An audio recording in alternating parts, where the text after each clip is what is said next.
YCP assembly అభ్యర్థి Annabattuna Shivakumar nomination దాఖలు చేశారు. ఈ కార్యక్రమంలో వైసీపీ నాయకులు, కార్యకర్తలు భారీ సంఖ్యలో పాల్గొన్నారు. మరోసారి తెనాలిలో వైసీపీ జెండా ఎగురుతుందని ధీమా వ్యక్తం చేశారు. ప్రతి పేదవాడికి పార్టీలకు అతీతంగా సంక్షేమ పథకాలు అందించామని తెలిపారు.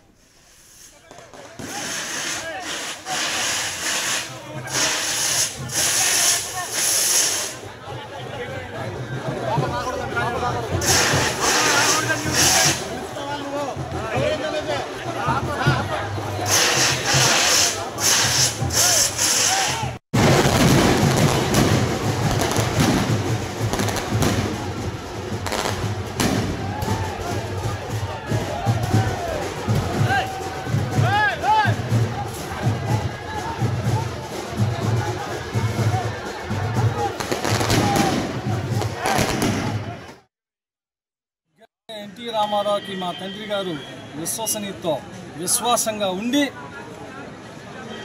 ఆయన కొడుగ్గా రాష్ట్ర ముఖ్యమంత్రి జగన్మోహన్ రెడ్డి గారి ఆశీస్సులతో జగన్మోహన్ రెడ్డి గారికి విశ్వసనీయతకి నిలబడ్డవాడిని నేను. అంటే నా DNA విశ్వసనీయత, విశ్వాసం.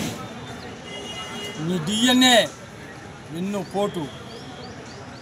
ఎన్టీ రామారావుకి వెన్నుపోటు పొడిచింది అలానా ఈరోజు పవన్ కళ్యాణ్ గారికి వెన్నుపోటు పొడిచింది నాగల్ల మాధవ్. తెనాలి ప్రజలు దీన్ని బాగా ఆలోచించమంటారు. స్వర్గీయ ఎన్టీ రామారావుకి మా తండ్రి గారు విశ్వసనీయతతో విశ్వాసంగా ఉండి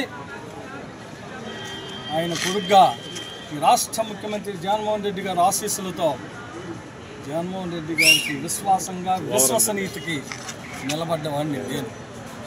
అంటే